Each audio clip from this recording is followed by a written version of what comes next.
open our Bibles in Ephesians chapter 4, verses 11 to 32. Ito ang ating pagbabatayan ng ating mensahe for today. Ephesians chapter 4, babasahin po natin yung 11 to 32. Siguro, pinakamaganda, let's all stand at ating basahin itong mga talatang ito. Alam ko may mga Bible kayo, pero mas magandang dito na lang po natin basahin sa unahan. Okay, sama-sama po tayo. Ready, go. At binigyan niya ang ilan. At ang iba naman ay propeta, at ang iba ebanghelista, at ang iba ay pastor at guro. Ginawa niya ito upang ihanda sa paglilingkod ang lahat ng mga banal para sa ikatitibay ng katawan ni Kristo sa ng Iglesia. Hanggang sa makamtan natin ang iisang pananampalataya at pagkakilala sa anak ng Diyos at maging ganap sa ating pagkatao ayon sa pagiging ganap ni Kristo. At sa gayon, hindi tayo katulad ng ibang batang madaling maatangay ng sari-saring aral. Hindi na tayo maililigaw na ang taong mangad ay dalhin tayo sa kamalian sa pamagitan ng kanilang katusuhan at panlilinlang. Sa halip, sa pamagitan ng pagsasalita ng katotohanan at sa diwa ng pag-ibig, tayo maging dapat lubos kat Kristo na siya ulo nating lahat. Sa pamagitan niya, ang mga bahaging pinag-ugnay-ugnay ng kasukasuan ay nagiging isang katawan at kung maayos na gumaganap ng tungkulin ng bawat bahagi, ang buong katawan ay lalakas sa pamagitan ng pag-ibig. Sa ngalan ng Panginoong, ito ang sinasabi ko sa inyo. Huwag na kayong mamumuhay tulad ng pamumuhay ng mga walang pananampalataya sa Diyos. Walang kabuluhan ng kanilang iniisip. Wala silang pag-unawa dahil sa kanilang kamangmangan at makatigasan ng ulo, wala ring bahagi sa buhay na kaloob ng Diyos. Sila'y naging alipin ng kahalayan at wala silang kahihiyan kaunti man lamang. Wala silang inatupag kundi pawang kalaswaan.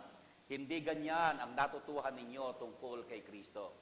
Napakinggan na ninyo ang aral ni Kristus at natutuhan na ninyo ang katotohanan nasa Kanya. Iwanan na ninyo ang dating pamumuhay at tubarin ninyo ang inyong dating pagkatao na napapahamak dahil sa masasamang pagnanasa. Magbago na kayo ng diwa at pag-iisip. At ang dapat ninyong isuot ay ang bagong pagkatao na nilikhang kalarawan ng Diyos na nahahayag sa matuwid at banal na pamumuhay ayon sa katotohanan. Dahil dito, itakwil natin ang pagkasinungaling at ang lahat magsabi ng totoo sa isa't isa sapagkat tayo'y bahagi ng iisang katawan. Kung magagalit man kayo, iwasan ninyo kayo'y magkasala. Huwag kayong pabayaang lumbog ang araw na galit pa rin kayo. Huwag ninyong bigyan ng pagkakataon ang diablo. Ang magnanakaw ay huwag nang magnakaw, sa halip ay maghanap ng marangal na ikabubuhay para sa makatulong sa mga nangangailangan. At huwag kayong gumamit ng masamang salita. Lagi ninyong sikapin ang pangungusap ninyo ay makabubuti at angkop sa pagkakataon upang pakinabangan ng mga makakarinig. At huwag na ninyong saktan ang kalooban ng Espiritu Santo ng Diyos, sapagkat siya ang tatak ng Diyos sa inyo, ang katibayan na kayo'y pagdating ng takdang araw. Alisin na ninyo ang lahat ng sama ng loob, puot, galit, at huwag na kayong mambubulyaw, manlalait, mananakit ng damdamin ng kapwa. Sa halip, maging mabait kayo at maunawain, magpatawad kayo sa isa't isa tulad ng pagpapatawad sa inyo ng Diyos kay Kristo. Tayo po'y sandaling tumungo at manalangin. Father, thank you so much for your words na aming pag-aaralan. Father, we do agree with what your Spirit is telling us, that we need to grow. We need to grow up. We need to mature. Ang alam namin, Panginoon, ay you wanted us really to grow in the Lord. At kung kami man, Panginoon, ay matagal-tagal na rin nagiging mananampalataya, pero may mga karanasan pa rin, Panginoon, kami na parang hindi naaayon o umuugnay sa Biblia. Kung susukatin ang aming mga kinikilos, ginagalaw, aming iniisip, Panginoon, alam namin marami pa po kaming pagkukulang. It is our desire, Father, that we need to grow as mature Christians. Help sa mag-itan ng iyong Espiritu na mabago ang buhay namin ayon sa iyo, Panginoong paraan. at hindi, Panginoon, ayon sa standard ng tao. Bless your message today. In Jesus' name, amen. Please be seated. The message I would like to share with you this morning is entitled, The Marks of a Maturing Christian. Ano-ano ba yung marka? Ano-ano ba yung tatak ng isang tunay na mananampalataya na isang nagmamature? Una sa lahat, makikita natin sa verses 14 to 16 that ang una niyang marka ay it is yung calm steadfastness. Mayroon siyang steadfastness, pagiging matatag. Una, sa verse 14, they are strong doctrinally. They are not constantly being taken in by false teaching. In the world around us, napakarami ng mga katuruan. In fact, kayo ba'y nagpalista na kay Kibuloy? Kasi pag hindi pa raw kayo nakalista hanggang noon December 25, wala raw kayong eternal life. No. Ay, ang sabi naman ay mukhang nagbigay pa ng extension hanggang March daw yon. So baka i-avail ninyo yung kanyang sinasabi. Binabanggit niya na siya yung appointed Son of God. Pero dito, sa ating pinag-aaralan ng isang mananampalataya, the maturing Christian is one who knows what they believe and why they believe. Dapat naniniwala, alam natin kung ano yung ating pinaniniwalaan at bakit tayo naniniwala. Know what you believe and know why you believe. They are spending time in the Word of God. And maraming mga tao they are being deceived right now.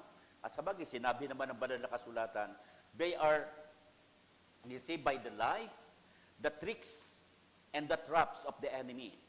At alam natin na ang tanging paraan, kailangan ikaw ay maging matatag. Ang problema, gusto nating tumatag sa pananampalataya, ayaw nating mag-exercise. Magtuturo ang mga pastor ninyo, pag hindi tulog, ay wala sa church. So, paano kayo lalago sa pananampalataya? Mayroon tayong mga online teachings. By the way, i-avail ninyo yon. Libre ho yan. Kung kinakailangan ilibre lahat, libre yon. Dahil lalo kayo sa GCCP, i-avail ninyo ang lahat ng teachings na kakailanganin ninyo. Importante, lalo yung mga kabataan. Kayo ang kinabukasan namin. Yun nga, medyo nagiging aware ako na I'm not getting any younger. So somebody has to take good care of the responsibility that kung sakali man, I'll be living. Mahalaga na makita natin yon. The second, they are steadfast in their development. The growing believer has a deep attraction to the truth of the Word of God. Napakahalaga niyan. They are constantly adapting their life. Kanilang ina-adapt yung kanilang buhay. And whatever change na nasa kanila, dapat ito ay mayroon talagang nadidevelop sa buhay ninyo. Hindi kagaya ng mga taga-Korinto, na ang mga taga-Korinto, tanda-tanda na ang sabi, they are still sarkikoy. Ang word sarkikoy, ibig sabihin matanda na sila, and yet ang utak nila at yung kakayahan nilang umunawa, pambata pa lang. Ang sabi nga ni Pablo, kayo'y mga sarkinos, ibig sabihin bata pa.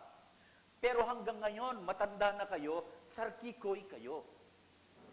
The word sarks, galing sa salitang flesh.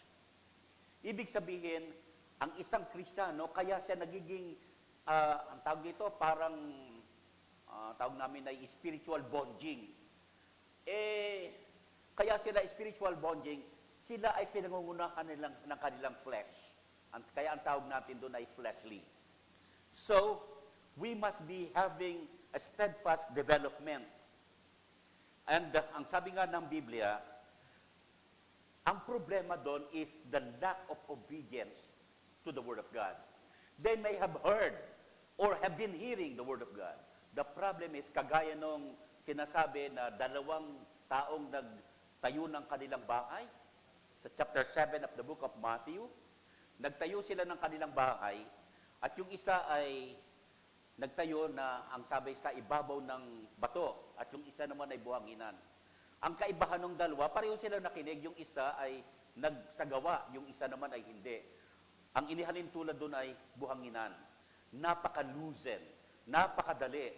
At sinasabing ang Kristyanismo ngayon ay sinasabing about 1 miles ang wide, pero 1 milliliter in thickness. Ganun lang, ganun. So mahipan lang ng hangin, dala na sila. Madali silang madala dahil they are not developing in their Christianity. Just as many children want to grow up, just like kagustuhan ng mga dad, ganun din naman ang gusto namin. The growing believer is steadily progressing their growth in their relationship, not only with each other, but with the Lord. Number 3, they are steadfast in their devotion. Doon sa verse 16, ay makikita natin, pakibasa nga natin yung verse 16. Kasi maganda yung makita natin. Sa pagitan niya, ang mga bahaging pinag-ugnay-ugnay ng kasukasuan ay nagiging isang katawan. At kung maayos na gumaganap ang tungkulin ng bawat isa, o bahagi, ang buong katawan ay lalaki at lalakas sa magitan ng pag-ibig. Just as our human bodies are neatly fitted together in a very wonderful way, so our body, the body of Jesus Christ, has been carefully compacted together. And each member ay mayroong kanya-kanyang bahagi. In fact, yung bahagi natin is being pointed out sa pagitan ng gift sa atin. So, kung yung isa ay marahil ay kamay, yung isa ay ganito, dapat yan pagsama-samahin. Kung nakabukod halimbawa yung paa at yung isa ay naroon sa kabilang dako, hindi magagamit. Ang church din na hindi nagkakaisa at hindi nagkakasundo, hindi rin mag-i-improve ng mabilis. Naniniwala akong panahon na, GCCP, panahon na para magbago, panahon na para mag-mature. Hindi ho po pwedeng manatiling attendee lang tayo. Dapat tayo ay lumalago sa pamagitan ng gawain. Hindi tayo dapat nasa loob lang ng church. Dapat lumalabas din po tayo. The growing believer wants to find his place in the body to fulfill the best paglaanan ng kanyang ability, yung kanyang gawain. It is sign of spiritual maturity when a believer does or carry out yung what is given to him or assignment that was given to him by the Lord. Napakahalaga na hindi mo pwedeng italaga o ibigay sa iba yung ginagawa ng iba. Ang hirap na sasabihin natin, well, hindi naman ako napaka-importante. That's not true. Lahat ng bahagi ng katawan ng tao ay napaka-importante. So, importante ka sa church. Pero wag naman tayong pa-importante. Mahalaga sa mananampalataya ang magiging available na paggamit sa ating Panginoon. Tatandaan natin sa church, when one fails, everybody fails. Kasi, pag hindi niya ginawa yung kanyang tungkulin, hindi siya talaga lalago ng gusto. So, gusto niyong lumago yung church natin? Magsimula kayo sa inyo. Kasi pag nagsimula sa inyo at ang bawat isa'y lalago, then the church itself will be maturing in the faith. Number 2, it is marked by a clear separation. Doon sa verses 17 to 24, they are supposed to be separated from the works of the darkness. The works of darkness. Dapat nakahiwalay tayo mula doon sa gawain ng kadiliman. Si Paul ay nagsabi na there is a distinction between how the lost man behaved and the Christian behaved. Dapat iba yung ginagawa ng isa at iba yung ginagawa ng non-Christian. At dapat magkahiwalay at bukod na bukod talaga. Nakikita yung pagkakaiba, hindi yung parang pareho lang. Parang walang kaibahan. Ang damit nila, ganito rin tayo. Ang kilos nila, ganito rin tayo. Hindi yung ganon. Ang Kristiyano ang dapat kinokopyahan. Tama po ba? Hindi tayo ang dapat nangongopya sa mundo. Problema, kagaya ng ilang mga pastor, they wanted to become a policeman. And the policeman becoming what? Become a pastor. Ewan ko kung bakit ganon. May mga pastor na gustong maging pulis. Naka-uniform. Pero wala naman silang, Wala naman silang utos galing sa Panginoon. So, sa makatwid, dapat mahalaga sa isa natin na ihiwalay talaga natin yung ating sarili. Dapat hiwalay tayo. We should no longer walk doon sa ating dating nilakaran. They can no longer live as one lived. You see, the lost man lived like what? Kagaya ng bulag. Nangangapa sila. At ang Kristiyano, hindi ganon. Dapat mayroon tayong definite na direksyon sa buhay natin. Dapat ganon ang mananampalataya. The lights na nasa atin ay dapat siya ang sundan. Kasi tayo ang nakakatanglaw sa mga nasa kadiliman. Hindi tayo ang dapat sumusuksok ng ating sarili doon sa kadiliman. Dapat tayo ang lumiliwanag sa kanila. Dahil naniniwala ako na ang isang mananampalataya, sabi, you are the lights of the world. And light is very powerful, mga kapatid. Tandaan nyo, ang kadiliman, hindi pwede yang tapusin o di kaya ay wasakin sa pagitan ng power. Pag ikay nasa dilim, humawak ka ng 2x2. Hampasin mo yung dilim, hindi naman natatanggal hindi baga? Paniguan mo siya, lagyan mo ng tubig, wala rin hindi rin. Pero alam nyo, magkiskis ka lang ng posporo. Sa pagitan lang ng napakaliit, hindi mo nga nakikita napakamakapangyarihan Pero sa magitan ng liwanag na yon, ang dilim sa loob ng bahay ay matatanggal. Kapatid, ganyan kakapangyarihan ang buhay mo. Sa eskwelahan, sa tahanan, sa iyong tinatrabahuhan, very powerful ang isang nabagong buhay. Ang totoo, baka nga may magsabing, anong nakain mo? Ba't iba ka na ngayon? Mahirap yung nalaman nila na matagal na Kristiyano ka, na born again, tapos sasabihin nila, ha? Born again ka? Bakit hindi halata? No? Parang ang hirap ng ganon. And then, number 2 is that they are separated from a walk of darkness. Yung walk, ang ibig sabihin is, sa original, behavior. Yung kanilang kilos. Yung isa naman, works. Trabaho. Yung kanilang ginagawa. Yung walk, the believer has a received change. Siya ay tumanggap ng isang nabagong buhay. Kaya naniniwala ako, memorize niyo yan, If anyone be in Christ, he is a new all, hindi some. All things has passed away. Naniniwala ako na kung ikaw ay tunay na mananampalataya, ikaw ay makaka-impluwensya ng maraming mga tao sa iyong ginagalawang lugar. Hindi mo kinakailangang kumbinsihin sila na Kristiyano ka na. Yung pamumuhay mo mismo at yung ugali mo mismo, ang makikita nila, ito ang nagsisilbing ebidensya na ikaw ay nabago na. Ang tanong, pag ba ikaw ay ihahabla sa kasalanang pagiging tunay na Kristiyano?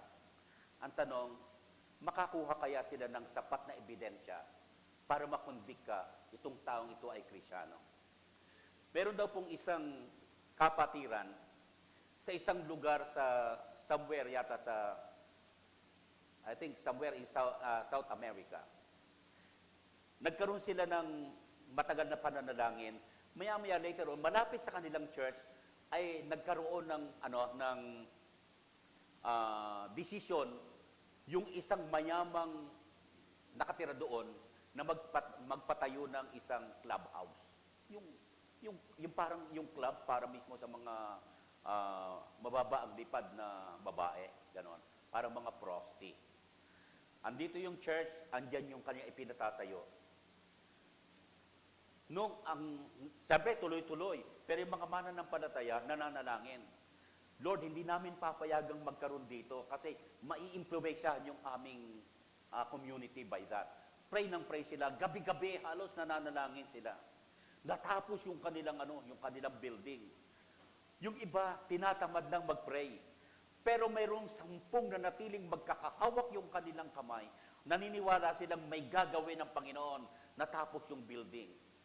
Isang gabi, bigla na lang sumiklab ang apoy doon sa building na yon at nasunog. Nagalit ngayon yung may-ari ng club at sinabing, kayo ang sumunog. Dahil sa copy pray ninyo, nasunog yung aming club, yung aking ipinagawang bahay aliwan. Nagalit, inihabla. Kumuha ng attorney yung Kristiyano na sinabing, bakit kami? Hindi naman kami ang sumunog niyan. Di ba sa copy pray ninyo? Alam mo, buti pa yung, sabi nung, hindi kami Sabi ng mga Kristiyano, sabi naman nung may-ari ng club, kayo. Sabi nga nung judge, buti pa yung mga non-Christians naniniwala sa prayer. Kayo hindi. Christians, we must stay believing whatever the case may be.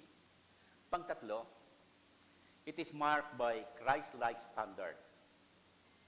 Ang standard ng mga mananampalataya ay nasusubok sa pagitan ng how we act.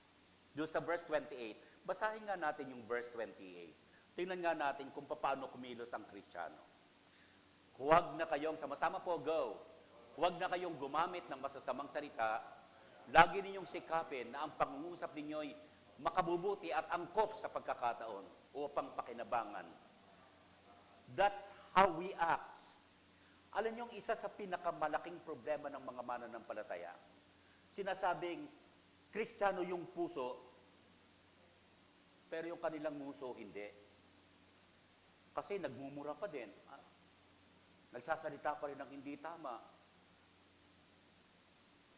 Sabi nung isa, pastor siguro ng bautismuhan, nakanutang yung kanyang mouth, nakaganon. At siguro, ang sabi naman ng isa, pastor hindi ho. Nalubog ho yung kanyang bibig. Pero yung kanyang dila, naroon ho sa loob, hindi ho nabautismuhan yung dila. Kaya siguro sa susunod, mga pastor, pag magbabautismo, labas dila.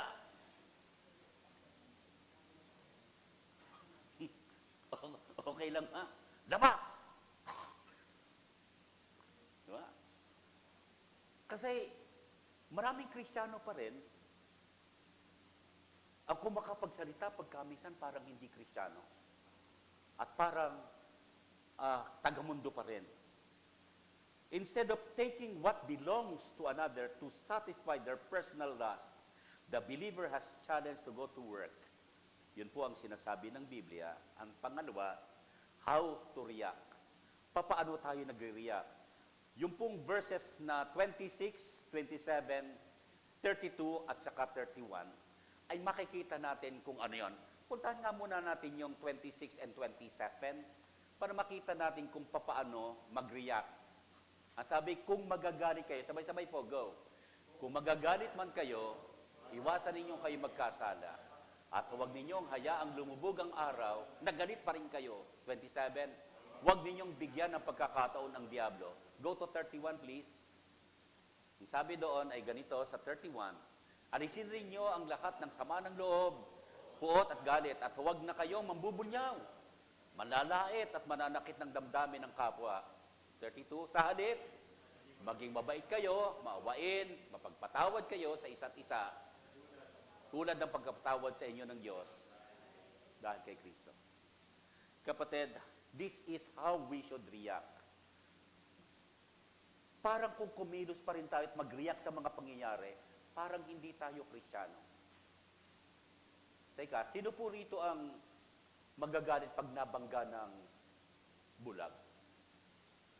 Naglalakad ka, nabangga ka ng bulag. Galit kayo? Bulag ka ba? Bulag! Di ba? Ay bulag ka ang non-Christian eh. Hindi na nakita yung ating pamumuhay. Eh tayong nakakakita, tayo ang dapat nakakaunawa. Yun po ang dapat gawin. And then lastly, how they interact. Do sa verse 25, itong verses na to, how we should relate to one another. We are to always speak the truth in love. Dapat ganun tayo. At mga kapatid, sometimes there are ah, price na ating pwedeng maramdaman pag tayo nagsalita ng totoo. Pero magsalita tayo ng totoo anyway. Kahit ano pang mangyari, magsalita tayo ng totoo, anuman ang dapat mangyari. We are to watch the evil speech that try to pour into our mouth. When we speak, it should be to edify. The word edify ay galing yung salitang edifice, nang ibig sabihin ay building. Dapat ito ay nakapagtatayo, hindi nakapagwawasak ng buhay ng iba. At nagpapasalamat ako na ang mga mananampalataya ay dapat magsimula yung ganong klase. Tayo po ay dapat marunong magpatawad ng nakalipas. At natatandaan ko kinakailangan ang isang mananampalataya, wala tayong baggage nung ating nakalipas. Tama po ba? Baka naman mayroon pa kayong baggage na si ganito ginawan ako ng hindi tama eh. Tatandaan ko, ayaw ko kung ginamit yun yung illustration kahapon sa ating message. Yung dalawang Buddhist, natatandaan nyo? Nagamit nyo ba yon yung illustrasyon na yon? Yung dalawang Buddhist na yon, ay patawid sila ng ilog, natatandaan nyo? Tapos nang sila tatawid na doon sa ilog, may nakita silang isang babaeng Japanese na nakakimono. At halatang gustong lumipat doon sa kabilang ibayo, pero malakas ang current. Kaya ang ginawa niya, tinanong nung lalaki na Buddhist, na monk, sabi niya, gusto bang tumay? Sabi, oo. Ginawa niya, ginalan niya yung babae, nilipat doon sa kabila, at pagkatapos yun, inilapag na, at nagpatuloy na yung babae. Nung gabi, yung monk na isa ay nagsabing, di ba mayroon tayong sinumpaang dalawang bagay bilang isang Buddhist monk? Sabi niya, ano ba yon? Sabi, hindi ko nalilimutan yon. Sabi niya, una, hindi dapat tayong tumitingin sa babae. Pangalawa, much more, hindi tayo dapat humihipo sa babae. Ay, nakita ko kanina na ginawa mo yon. Ang sabi ng monk na isa, ginawa ko ngayon na tinignan ko, nahipo ko siya, itinawid ko, isoon. Pero pagkatapos nun, wala na sa akin. Hindi ko alam, ba't nasa iyo pa? Ba't nasa iyo pa? Malimit tayong magdala ng ating mga nakalipas. Huwag nawa tayong ganon. Tayo ay mature na mananampalataya. Whatever pain na nangyari sa iyo in the past, whatever pain na nangyari sa iyo at mangyayari pa in the future, matuto tayong maging mapagpatawad. Amen po? Huwag na huwag kayong magdadala. Tandaan nyo, ang aking pagkakilala sa mga Pilipino, di ba tayo ay mga malilinis na tao? Mantakin mo, naligo na, maliligo pa uli. Ayaw natin ng basura doon sa tabi-tabi natin, tinatapon natin, isoon. Pero do you not know na ang masasakit na karanasan ay mga basura sa buhay? Pag inilalagay mo sa sarili mo yan, naglalagay ka ng basura na nangangamoy sa buhay mo hanggang ngayon. Ang isang mature na mananampalataya, teka, amuyin mo nga yung nasa tabi mo, baka may basura yung dalada. Baka may basura yan, ha? Ha? May diaper ba? Alam niyo kung bakit? Kasi ang mga mananampalataya ay hindi dapat nag-iimbak ng basura sa kanilang katawan. They must forgive and they must forget. Tandaan natin, it's better to forget and to forgive. Because yun po ang sinabi ng Diyos. Doon po sa verse 32, basahin natin yung kahulihang talata. Ang sabi ganito, sa halip,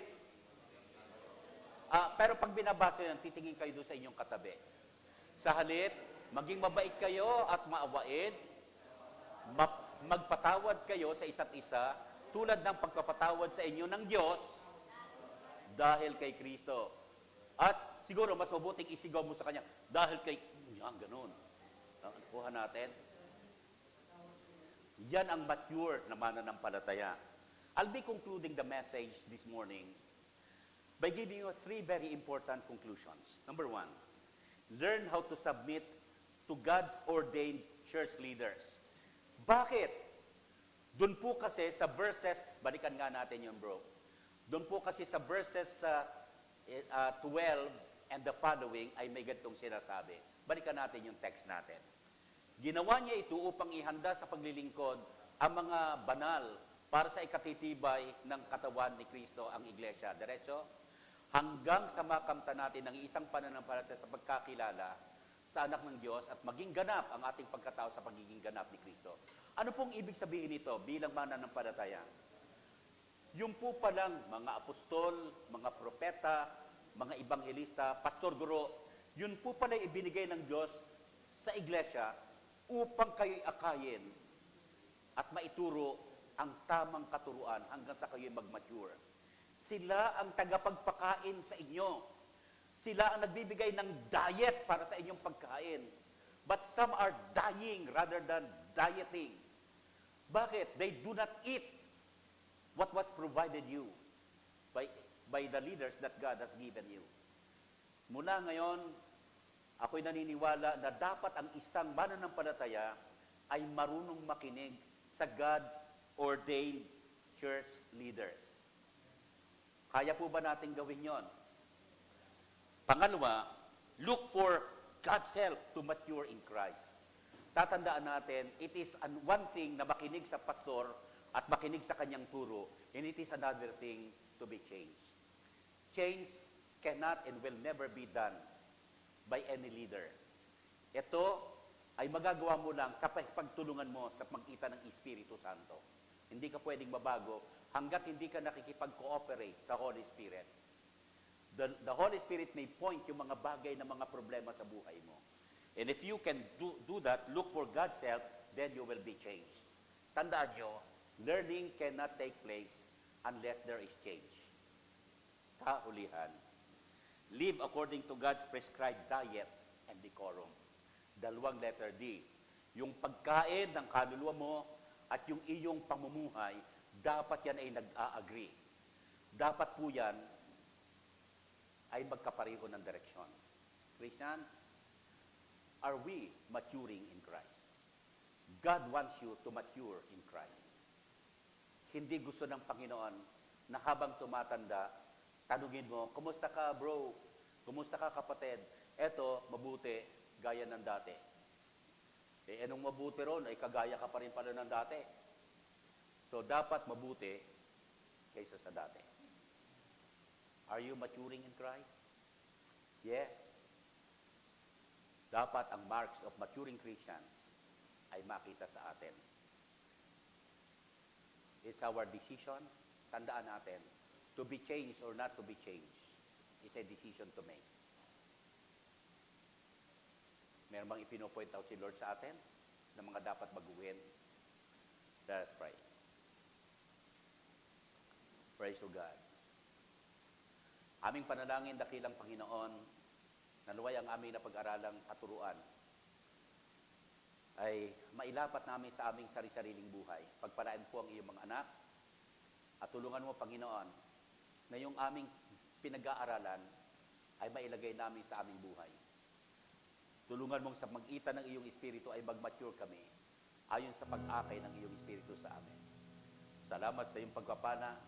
Thank you. Gabayan mo, Panginoon, kami sa direksyon na gusto mong pumara sa amin. At ibalik namin sa iglesia ang bawat isa sa amin as we go back. Mai-share namin ang aming karanasan dito. Sa iyo ang papuri, sa iyo ang pasalamat. In Jesus' name. Amen. Bago po ako mag-close,